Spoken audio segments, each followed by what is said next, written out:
Moi, c'est toi qui m'inquiète, c'est pas eux, au fait. Du moment toi, tu es avec moi, ça va. Sois pas inquiète. J'ai déjà accepté. C'est Ouais, normal. tu as la distance au fait, tu es car. Papa, nana, moi aussi, tu as. L'impression d'aller jouer na tout la terre. Salut. Bonjour, grande soeur. Bonne. Oui, ça va. Moi qui faut sinon.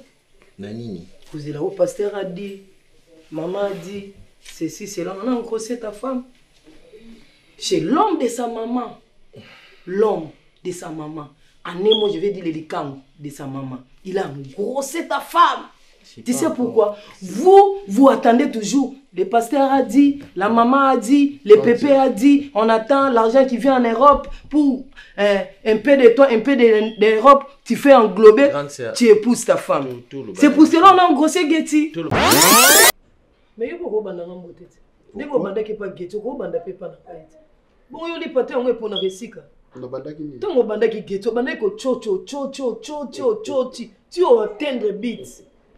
Chocho na peti. Yango chocho on yo moneka Getty. Papa, Naza est grand responsable. Responsable numéro 0. Héritier général. Vous êtes sur Top Media TV. Voilà, mesdames et messieurs, Bandeko Balandia, Top Media Télévision, Bino Bayebokozo Libakou, pour l'émission depuis Banda Kunabino. Moi, c'est votre frère Tadi Ngalapa. Monsala et Benginga Lissousou. Nous sommes aujourd'hui le 15 juillet 2023, jour pour jour. Toujours vers la fin de cette année, Nzambe a renouvelé le sous-bolingonaye Katinayo, Nzambe a renouvelé le sous-bolingonaye Katinanga. En tout cas, il faut que Pesaye merci Longoni à ma chanzoli ezonga epanaye parce que ceux qui tokani c'est belé Katina biso to botama na bango mokolo moko ba misusu tozala ki na bango lobby lelo en tout cas ba moni journée ya lelo te ba moni tongo ya lelo te ba moni ndenge moyido bimi boye te ndenge na zotala yango boye kasi yo Nzambe asali grâce. En tout cas yaya ko garder silence, il faut dire un mot et pas ya créateur na biso azali Nzambe. Moi c'est votre frère Tadi Ngalapa en tout cas. Merci Nzambe pour n'andenge au renouveler encore une fois confiance na yo Katina Vinanga. Le coup mon père machin zoli ezonga et pas na yo papa nzakomba ceux qui otena ni mususu akosala makambo boye. Voilà, cette émission ça s'appelle le code de bonne conduite. Toujours réalisé en depuis na Kingakati. Vous savez ce qu'on a na bimi na balcon ya Kingakati yango bozo mona y a des antennes et tout. Toujours na balcon ya Kingakati, c'est-à-dire par rapport total à bango na ndenga likolo. Voilà pourquoi Tomati a pour ça il a bien une émission n'andenge Essengeli par rapport à moi fraîcheur na mon pépé mondo eza awa et ça quelque chose de bien. Cette émission nous allons parler de cette situation où ezo entouré maman nabiso papa nabiso ya ba comédien. Nous avons beaucoup de choses dans Mboka nabiso. Nous avons des situations où ezo sala pasi, il y a notre papa Godet qui est sérieusement malade au Binombo Yebi un acteur. Il y a groupe évangéliste en tout cas, elle est sérieusement malade. SOS et les cas qui n'a pas été endoyé Kenabino, tous les sous-sous sango, il n'y a pas si maman est pela depuis na kanti de l'eau entre 4 ou 5e jour yango maman est pela azali bongo na makala kuna na place à passer na place à souffrance bandeko et kozala quelque chose de bien pe bino ba ebozwami awa so boke ko bois qu'elle est même ata lisu er to komona maman pela toleki ndeko na ye 7e bagarre lisu. Vous avez vu des vidéos circuler sur les réseaux sociaux une façon ya koloba ete maman na biso 7e bagarre aza souffrante. En tout cas elle est toujours souffrante. Ma prière nabino ba appel nabino ba assistance nabino aussi ça sera quelque chose de bien aussi. Notre maman Miraye qui nous a laissé depuis Mekolo Koleka na mboka ya Angola ba obsèque naye ba préparatif nango ezoko salema petit à petit entre la famille biologique et famille professionnelle. Il y a artiste oyo atiki biso. Voilà, aujourd'hui je vais vous présenter encore une fois produit oyo na combo ya face à face, produit oyo na combo il y a film ya maman nabiso Belvi Kondi face à face, un film oyo depuis Mpos au week-end et Outaki Koleka film wana ezaki déjà disponible na Belvi télévision.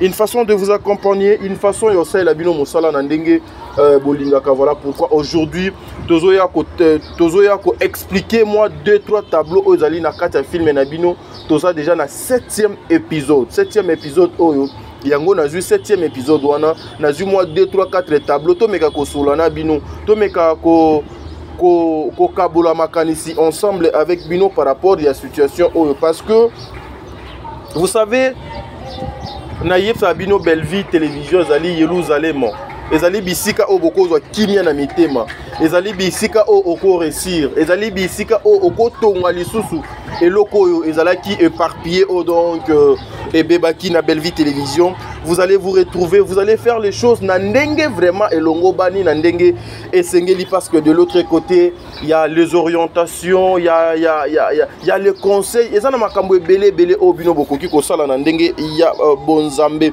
Nous sommes au-delà de 223 000 abonnés.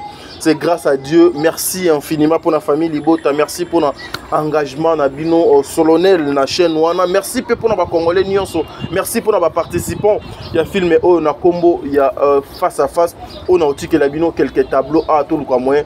Tout solo là, tout ça la analyse na bino. Mais avant de commencer cette émission, je dirais un grand merci à maman Bijou Ketani, maman 90%, au bonga na papa Jean-Pascal Leka. Un grand merci à maman Zozo, la femme de papa Noé Mabakala Nzinga, maman m'a triplé. Un grand merci à maman Deborah Lubanda, Kilo, ma mère à Calgary, maman. Un grand merci à maman Yvette Mbangu. Un grand merci à maman Émilie Setimaïnga. Un grand merci bongo na Bertin Kone Mbongo, propre l'infirmier clinicien depuis Montréal na Canada, Nzambe. Azala Nabino, un grand merci na Maman Coco Zozo. Maman Coco Zozo, Nzambe Abatelayo, maman. Un grand merci aussi à la tata de mes enfants, elle s'appelle Aurélie Mafuka. Mafuka, Aurélie, big dédicace à toi, ma soeur chérie. Nzambe Azalanayo, Mokolampo, soit lelo, boende to lingato banda, émission Nabiso, Nangambo ya Top Media Télévision, na coaché la bino tableau. Oh, ce tableau, na bengi ba maman nyonso. Oh, baza ba femme seule. Oh, mebali ba kufa, baza ba veuve. Oh, batikala na bana, una mwana. Ba oyo pe bazo koluka kokota na ba relation, ba o baza na besoin ba entretenir des relations na mebali misous. En tout cas, ce tableau, ceci vous concerne. Prenez le temps de suivre ça avec beaucoup d'attention. Je voulais suivre les tableaux de Nakata 7e épisode, il y a film Nabiso face à face, tableau il y a maman Top, Mimika Bongo la fille de ouf, et puis ma sœur chérie Getty, et puis on se retrouve tout justement après plutôt le grand ça l'analyse ensemble avec vous. Merci, suivez. Moi c'est kola la te a toza scope et a journée. Tant batnyo zo balamuka. Leli penza makasi na butu. Nazo yoke pa miamia loba na saba pongi. Yango eloko na ningi na yeba. Yo na mama na yo, qu'est-ce qui ne va pas? Boweleli nini? Po lobi tango yaki na butu, oza mwana na lobaki bon, alala nana. Na tongo lobi nde to koyeba eloko nini oya kimeli ndako tata na ye. Problème nini bowele na mama na yo eloko nini ezo simba teti okoma na niveau ya ko kanga biloko na yo. Oye pas na tata mwasi na elo nini se passe comme tantine kimite boye na blamba poni amam tabimisi nganda kwa kana liloba moko yemo pa yisenga na tunakanisa ki o changer de mama bimisi ona ndako ya tata na yo na problème ni ani abimisi ani mutabengani yo olongwe na ndenge na ote ani ozo das ani azio das na courage ya ko benga na yo mwana ya mukolo ndako problème ngoni nani abenga nele tantine maman a dit mara le souté, je lui ai dit que son mari a abusé de moi. Lobana onalinga ko abusé ça va marquer bela abusé nani. Non, lingala bien. Pour moi, lingala ko sonner kitoko. Pour abuser, on a des trucs en tout cas. L'équipe. Loba, longa non abuser, on a loba na lingala. On va la violer nga tantine. Et c'est pas tout. Nakena kamana mukanya to sali ba examen. Mimi est-ce que okay onga na yo. Naza siko na zemi na ye. Papa na ye. Mobali ya mama na ye a violé. Papa na kufa. Mobali ya mama na ye. Mobali ya mama na ye a violé. Siko ça veut dire en français wato abusement. Papa na ye a violé ye mobali ya mama na ye. Selon explication nenga expliquer nga na butu, nenga ya yebisi mama ke mobali abusé na ye, mama boy kondima ye abengani ye. Abengani nga lobinga na posala kamera. Akabole na mobali na ye. Neti mama nina ajini to welela likangu ke mwana. Et surtout que na yebisi ke na komi na zemi na ye bi mobali musute tanti. Nini? Ah? Na ye bi mobali musute. Getuza zemi.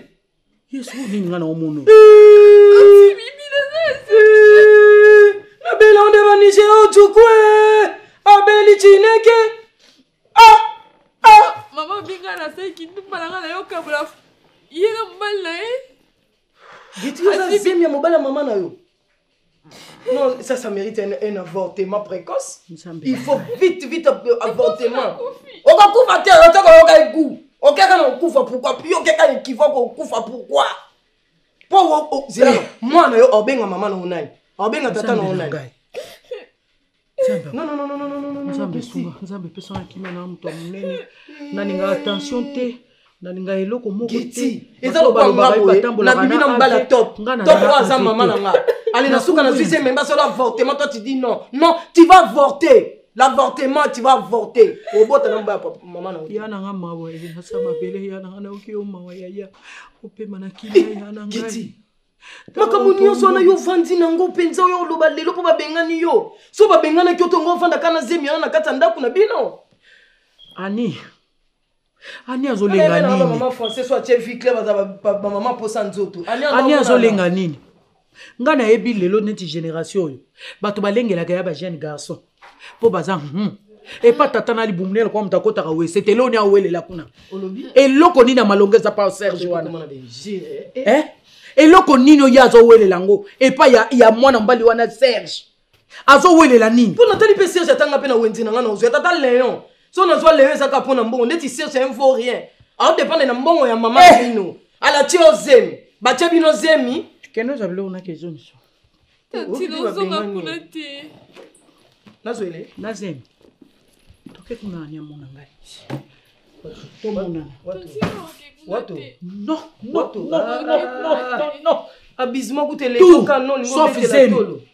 Tout sauf zemi. C'est ça la boy avanda na biso to kenende to solo na ani ayeba ke mona komi na zemi babengani so babeba rebengani so sandeni. Woto saka lokwa ba sentenga kasi na vandia. Sala ka bon yo bengana ngaso ba sentenga. O leki noti. Ke mona yana oti.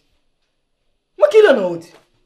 Oh, watu mo sango mabebo ndeli. So la biso na wenge. Oh, 12 banana wenge. Babi pe banango pa mwana. Mama na ngai nzambe. Nikona na lodiembe luka pe. Nzambe. Combien de mots?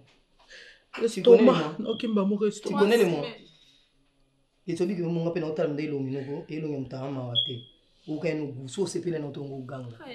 Voilà, de retour sur ce tableau, sur ce plateau, mesdames et messieurs. Excusez, j'allais dire le plateau, mais tableau bimi. Comprenez que je parlais déjà dans tableau. De retour sur ce plateau, mesdames et messieurs, une façon de vous faire les analyses nandenge o donc sengeli. En tout cas, ba maman nanga, ba papa nanga, beaucoup plus le moment, ceci vous concerne.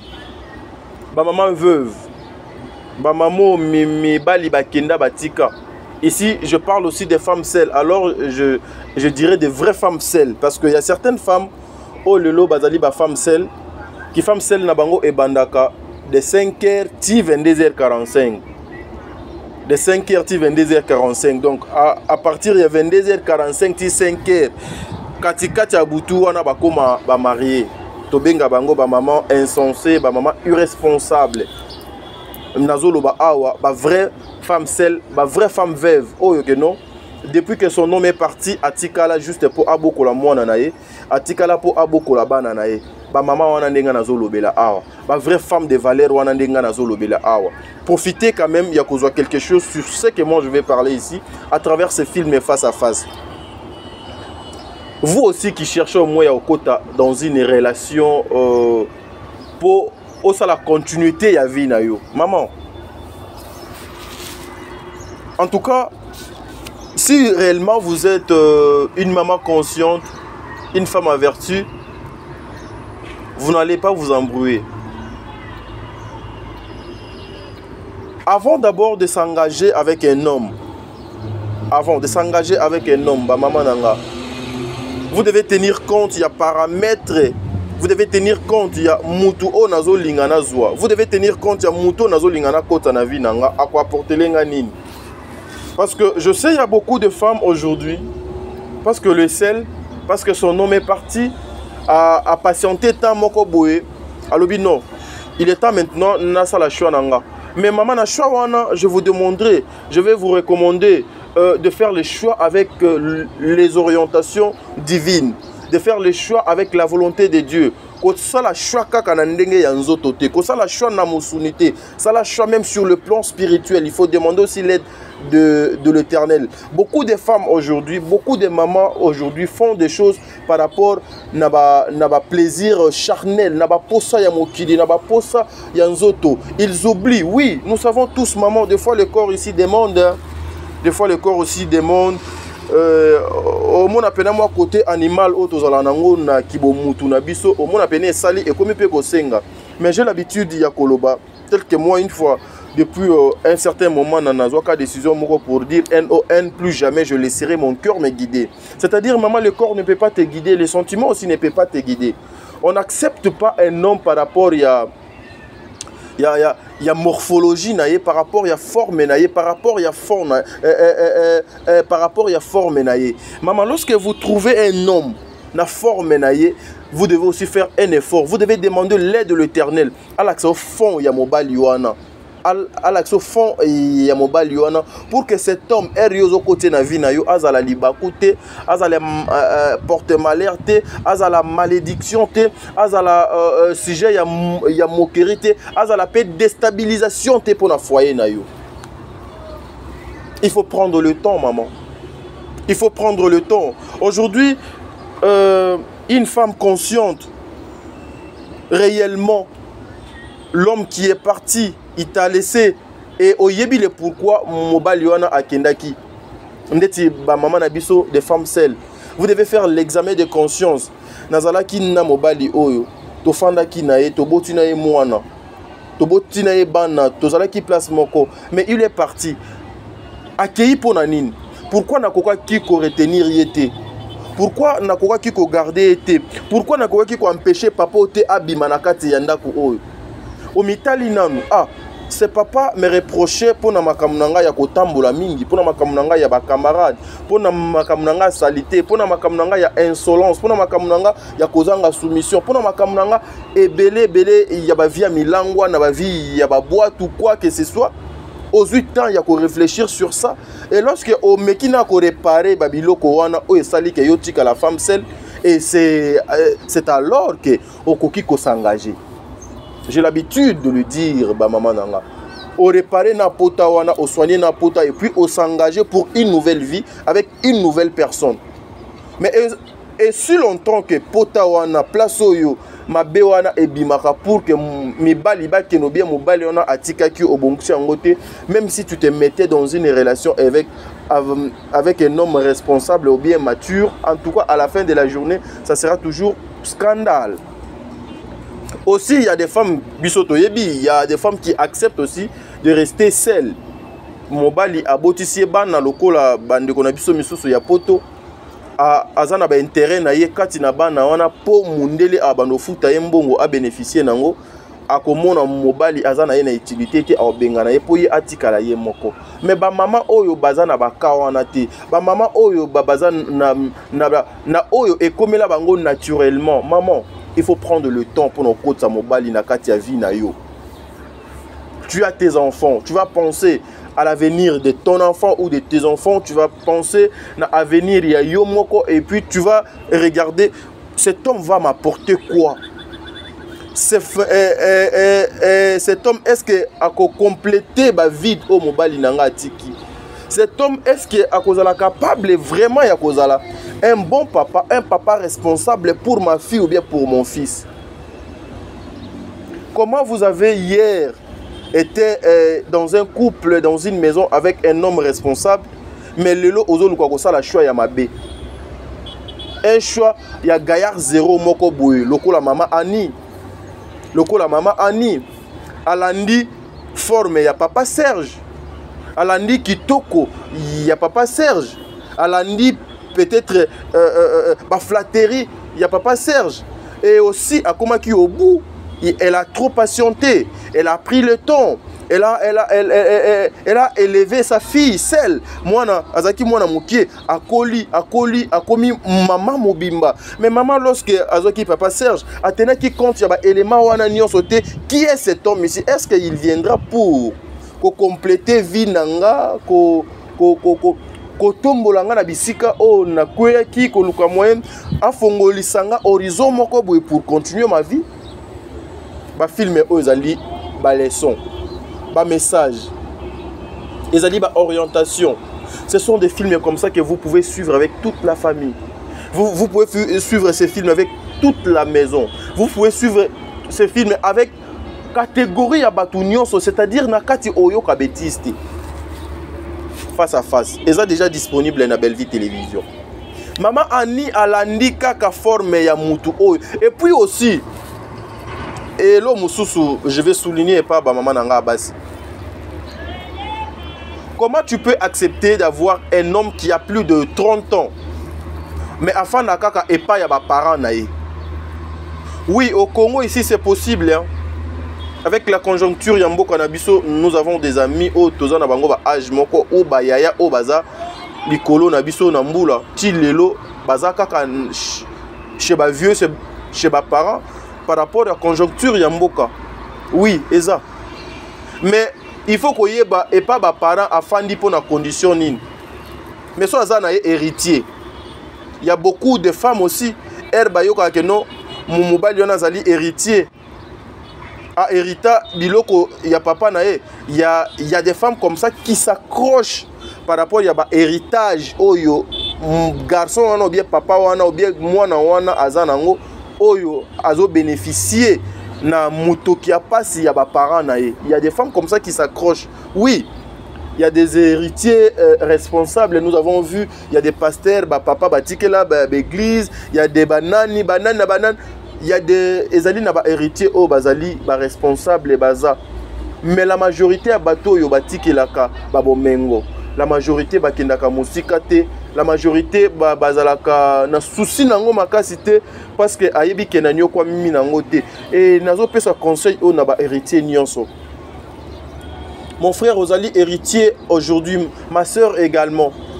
Ozo hérité biloko wana parce que il y a deux parents ba mouyaki bilamba na bango, batiaki savoir na bango, savoir être na bango, intelligence na bango. Po ba bunda lelo, ba akei atikeli bino biloko wana. Yo noza héritier, mais bana na yo bakozala héritier te.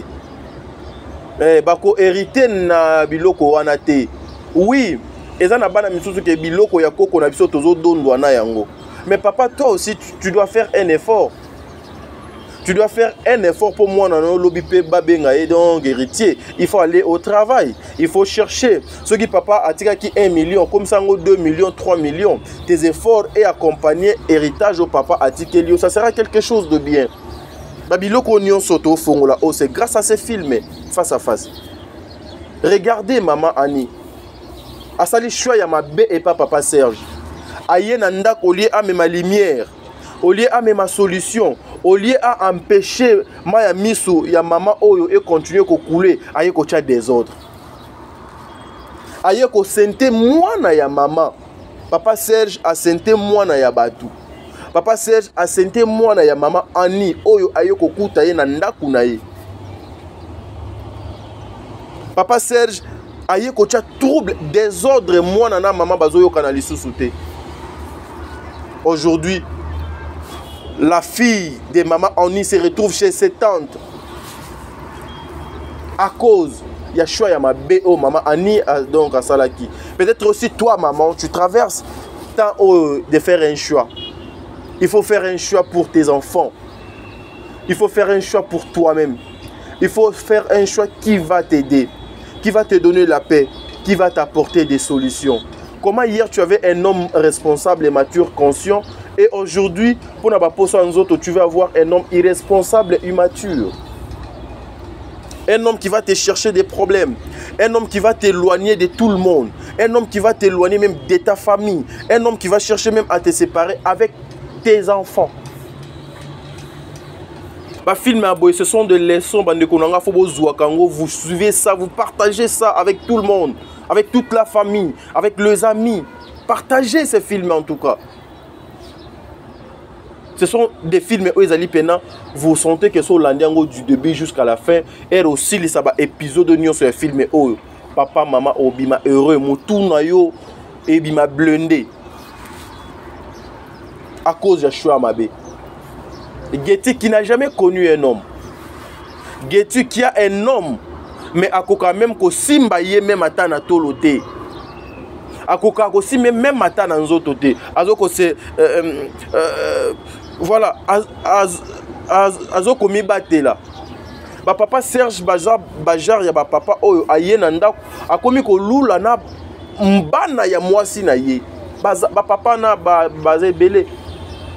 Yé au moins Getty ba beti yé ka le même jour donc à Juzemi. Mais eza na bana oyo ba comme ça kango ba habitude.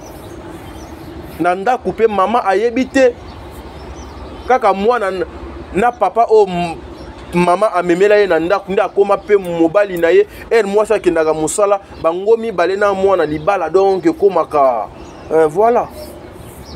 Il y a des enfants comme ça. Il y a des enfants comme ça. Et il y a des parents comme ça qui encouragent ses enfants dans le bêtise.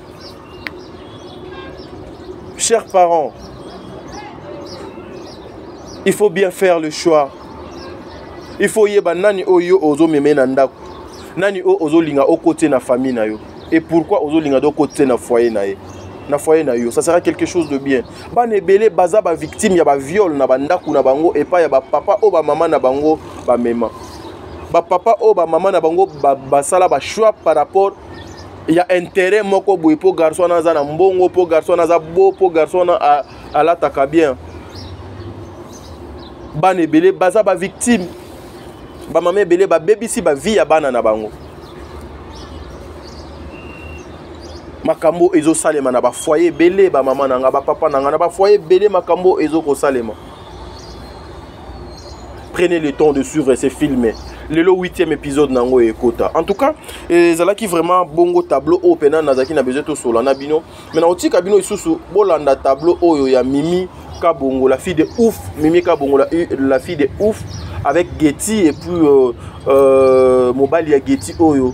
Des fois, na lobaka banoko aboye baza na bango na Kinshasa, mais baza mokie. Baza mokie. Et bon.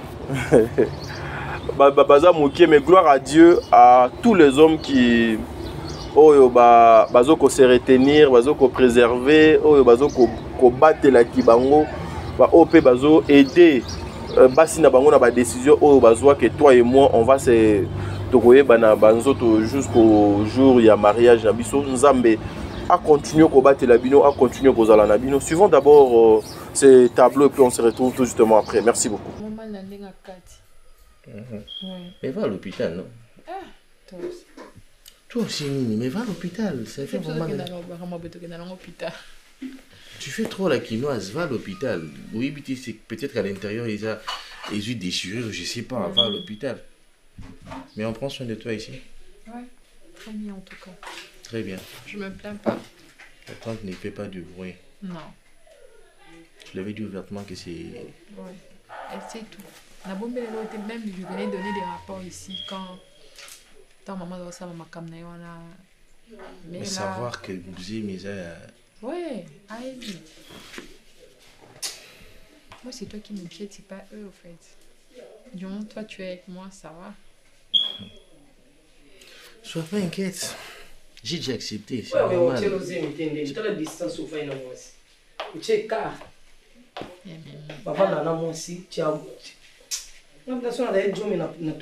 Salut. Bonjour, Vincent. Bonne. Oui, ça va. Moi qui faut sinon. Nanini. Vous êtes là, le pasteur a dit, maman a dit, ceci, cela. On a engrossé ta femme.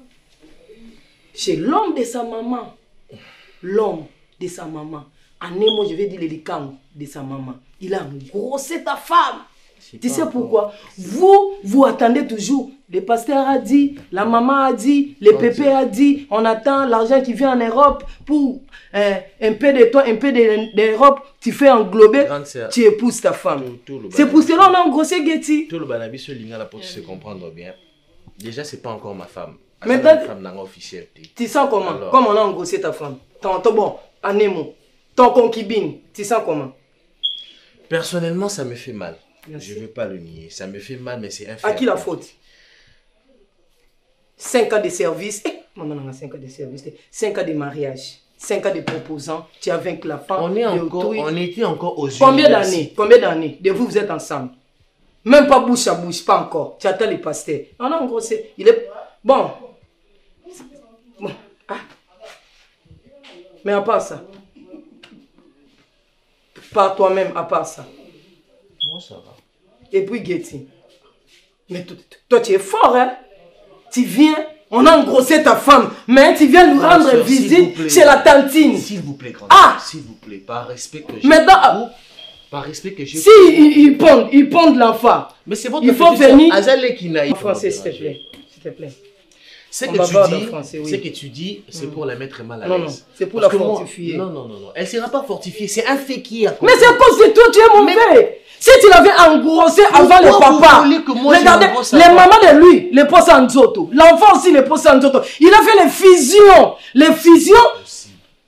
Getty, il m'a pris moi. Moi, on m'a dévergé. Hein. L'homme qui m'a dévergé, il m'a rappelé à magasin. Est-ce que vous pensez que c'est J'ai dit, et toi, tu as les mémoires fortes. Hein. Moi, j'ai aucune idée.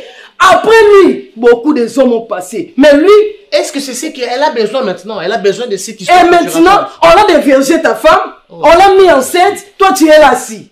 Toi aussi ajoute pour toi, même l'œil, même la bouche. Merci, j'ai compris. Toujours à temps passé. Toujours Toujours à temps passé. Non, ne me dis pas. Tu avais crié. Les jours que votre papa, il t'avait... Tu vas me parler des choses qu'on n'a jamais parlé. Moi et toi ici, on va bavarder toujours en français. Si tu parles anglais, je dis non, français. Parce que toi et votre maman, les Français, on a engrossé l'enfant. Maintenant, où en sont les Français? Les Français, c'est banal. Si tu étais l'enfant de Lingala, on lui attrape pour lui violer. Regarde comme il va crier. Maman! Maman! Mais toi, regarde-toi. Papa, laisse-moi. Bizarre. Bon, je suis là-bas à l'extérieur. Tout ça, c'est à cause de toi. Comment ça, c'est à cause de moi? Toi, tu supportes l'humiliation comme ça facilement. Si toi, tu es habitué à ce qu'on t'humilie comme ça, moi, je ne suis pas habitué. Voilà, de retour sur ce tableau en tout cas. Nous avons un commentaire ébélé au salaté sur ce tableau. Bandeko Balandi à émission Oyo. Mais en tout cas, vous avez tout compris. Vous avez tout compris. Nalinga Koloba. Omoni makambo Oyo basalaka. Ba mama na biso basalaka na ba tableau o ba jouaka na ba rôle o ba jouaka. Ezalaka ba message moko boye ba pesaka. Ba message o ba pesaka ezake non. Par exemple Mimika Bongo. Makambo azolo bana Getty na mobali na ye. C'est un conseil pour na bino ba yebozo landa. C'est un conseil pour na biso ba yetozo la ba filme oyo. Non. Non. Kosala ndenge Mimika Bongo azo kosala te. Mimika Bongo aza na comportement oyo ba yaya ebele pe baza nango epa ya baleki na bango vis-à-vis na baleki na bango. Mais tu n'as pas le droit ya kolanda yango. Yé azu exemple wana alati personnage wana. Justement pour na kotalisa bino que non ba yaya misusu ba bebisaka baleki na bango. Ezali ba comportement ya malamu te ya kolanda. Ce sont des films comme ça que vous devez suivre. Ce sont des films comme ça que vous devez partager avec la communauté Mobimba. Parce que derrière ces films, il y a des vies des gens au Ezokobika. Place à Sexinga, place à lobby. Omoni ndenge bayaki ndenge père ayeko kango na makasi. Soki ezalaka mwana monda lobaka lingala. Alingaki aganga, ileba mama violenga. Mais yo lokola Obano ganga na français, ozo ganga papa laisse-moi. Papa laisse-moi Mimika Bongo. Ah, la fille de ouf, Ozara. Yo, Zara, fille de ouf en tout cas. Ah oui, Oza vraiment fille de ouf en tout cas. Bozwa ba leçon Oza ba filme oyo. Bozwa ba leçon Oza na kati ya ba filme oyo. Ça va vous aider. Banebele, baza ba victime na makambu oyo. Banebele. Baza ba victime ebele. baza ba victime ebele te emani eza humiliation te oza yuma te oza zoba te noko oza vrai yanke kati na nkolo c'est ça. Regarde, beaucoup de personnes que le monde les appelle aza yanke, azaka yankete noko, baza ba yankete, baza ba yuma. Ouais noko, ne regrette pas, c'est pas l'humiliation, c'est arrivé. Getty Andima quitté à Senga qui en ôté, elle n'a même pas cherché ça, mais c'est arrivé papa. Accepte, supporte. C'est ta femme. Bien que non donc au bali était. C'est vraiment la mituna. Et regret mais et ça la passe même moi qui parle comme ça mais et ça la passe noko. Et ça la passe par rapport non ben en tout cas de ça la passe et ça la passe mais nuance o ezali cause ya maman ko ça la choix ya mabe ya mobali o za irresponsable les conséquences nango a commis ko violer même moi na ndako en tout cas et ozala malamu te ba maman bo continuer kokota ba irresponsable na ba vie na bino dans la vie faut luka moyen mobali oyo ozala ki na lobby so tikiye so bokabwani lobby so ki okozwa mobali zwa mobali oyo azali kolo ya mobali wana même à sur le plan intellectuel, moral, éthique ou physique ou bien sur le plan donc il n'a pas plan sur quoi azalate que tu vas inviter, tu vas mettre un homme inconscient chez toi parce qu'il est beau, parce qu'il parle bien. Non. Oyo azalaki na o akoya fo oyo akoya aleka odo azalaki ata azana ina makoki te ata azana ina mbongo te oyo eleki makoki na o eleki mbongo na o eleki beauté zalika conscience morale à moi le respect acha moi si na place na ye ba vraie valeur ya moi si le respect même ya bana et qu'on a quelque chose de bien. Moi, c'est ta dingala en tout cas. C'est le 8e épisode du film Nabiso face à face. To yebite et qu'on a la ndengeni ni mokolo mwalelo. Mais nzambe azala nabino. Ce qui Jésus-Christ a été au coup de nabino mbalasima.